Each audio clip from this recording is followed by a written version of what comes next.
Harry also plonked himself down for an interview with Good Morning America, which will air on Monday morning US time. And given this teaser trailer, we can probably guess who the main subject of the interview will be. GMA Monday morning. Ultimately, I don't think that we can ever have peace with my family unless the truth is out there. Prince Harry. You refer to your brother as your beloved brother and arch nemesis. Strong words. What did you mean by that? The GMA interview. So the heir was jealous of the spare. Everyone will be talking about. Maybe it's a difficult question to ask or for you to answer. I'm sure you're going to ask it anyway. I'm going to ask anyway. I have to. Good Morning America, Monday. Now, Sky News Australia's Andrew Bolt wrote a fabulous piece in the Herald Sun, framing the situation in a way that I think is very apt. But enough of this old sexist game of blame the witch. No more excuses for Harry. With his new memoir, Spare, and the 2, now 3 interviews he's given to promote it, he stands revealed as the chief villain in this disgusting farce. Nothing can excuse what this mewling, vain, self-centered, poor me hypocrite is doing to his father, his brother, and his country. He's full of the vicious resentments and jealousies that explain why many kings in more savage times, from the Ottoman Sultan Mehmed III to Britain's Richard III, thought it safer to kill every relative who might eye off their throne. Could that be the case? Has the secret poison been this whole time, not just the opportunism and paranoia of Meghan Markle, but the fierce jealousy of the youngest son for his older, adored brother? Is it the spare versus the heir? Well, joining me now to discuss this very dilemma is UK broadcaster Sophie Corcoran. Sophie, it is fabulous to see you this evening. Now, do you think Harry's inherent jealousy of Prince William may have been all Meghan Markle needed to get the ball rolling? Well, I mean, I think the jealousy works both ways. I think Harry is jealous of William, and I think Meghan is jealous of Kate. I think they are both, as a pair, jealous of each other. And I always said from the very beginning, weeks ago, before his book was even trailered, back when the Netflix documentary came out, that this entire thing has been fueled by jealousy of William and Kate. It's very obvious it has. They are the target of this documentary, which is very odd. I've always thought that too. I mean, you've got to kind of get into the nitty-gritty of it here. There seems to be a bit in Spare, actually, where Harry claims that Meghan accused Kate of having baby brain because of her hormones, and obviously William didn't like that because it was very rude. I mean, you'd have to imagine the rivalry between the women contributed to the rivalry between the husbands, don't you think? Yeah, and I think so. And I think she made it quite clear in the Netflix documentary. She spoke about Kate a lot of the time, her apparently not being able to wear colour like Kate does, and how Kate didn't want to give her a hug the very first time they met, as most normal people probably don't want to do.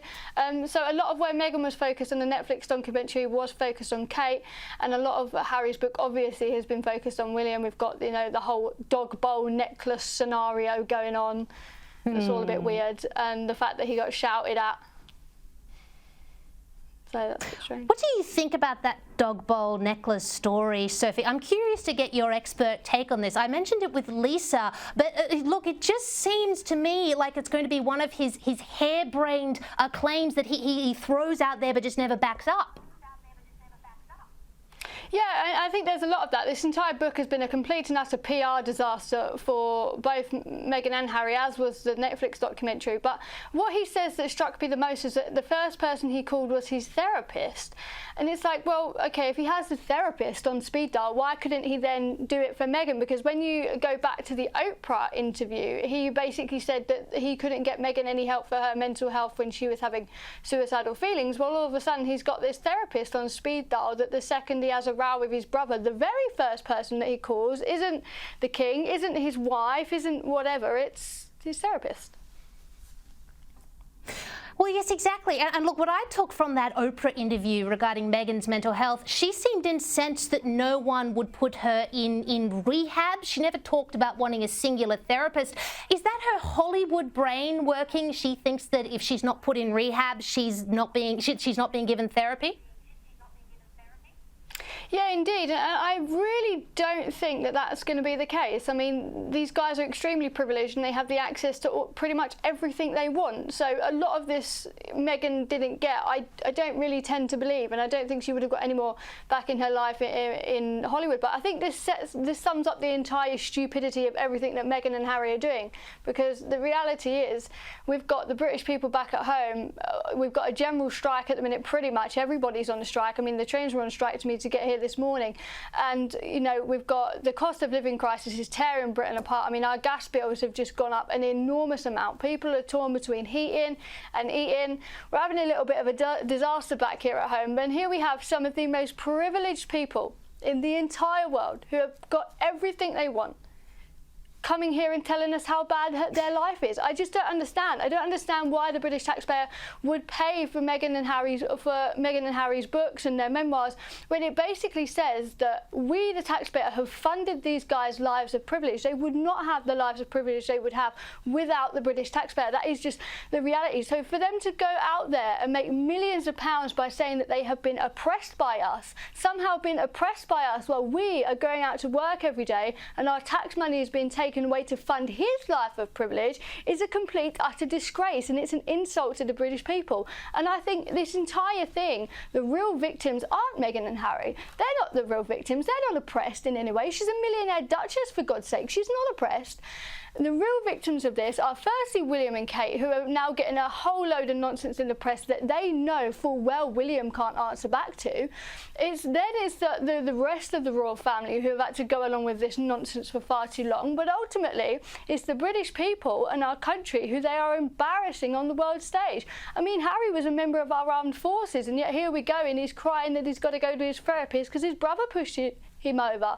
And he's also made this really stupid crash claim this week that he shouldn't have made about the killing 25 Taliban. I mean, all that's going to do now is put a target on the back of the British people, and we're probably going to put a target on the back of his own kids, his royal family, and we're probably going to have more revenge terrorist attacks because for some reason he felt like he had to go and say that. So thanks, Harry. Good one. Yeah, no, I agree with you. It was of all the outrageous things he could have said, that was good. That was the most outrageous and ridiculous. Now, look, stepping out sideways slightly, I'd like just a quick take from you on this. The granddaughter of Nelson Mandela has come out swinging this week, saying she was deeply upset that Meghan and Harry have been using her grandfather's name to fund their life in California. Ms. Mandela said that Harry needs to be authentic and stick to his own story, and what relevance does Granddad's life have with his? Now, given both Meghan and Harry's references to Mandela, I'd say that she has a point, doesn't she? Oh, she has an absolutely excellent point. And whenever we discuss Harry and Meghan, all the Americans mostly like to try and paint our country as some sort of racist hellhole. And for some reason, Meghan and Harry are winning all these strange awards of being like basically the modern day Jesus because they're having a row with their family in public, like the B-Tech Jeremy Kyle show. I don't know. But in effect, they're winning all these awards. But the only person in the royal family that has actually been proven to be a racist is the prince that called somebody, and I quote, a Paki, and dressed up as a Nazi. And if you can remind me of what prince that was, oh wait, it was Prince Harry. So I'm not really seeing this whole, you know, justice warrior Harry coming out. I mean, it's all a facade. The whole of it's nonsense. Sophie Corcoran, God love you. It is an absolute privilege and a pleasure to have you on the show this evening. Thank you so much for lending us your time.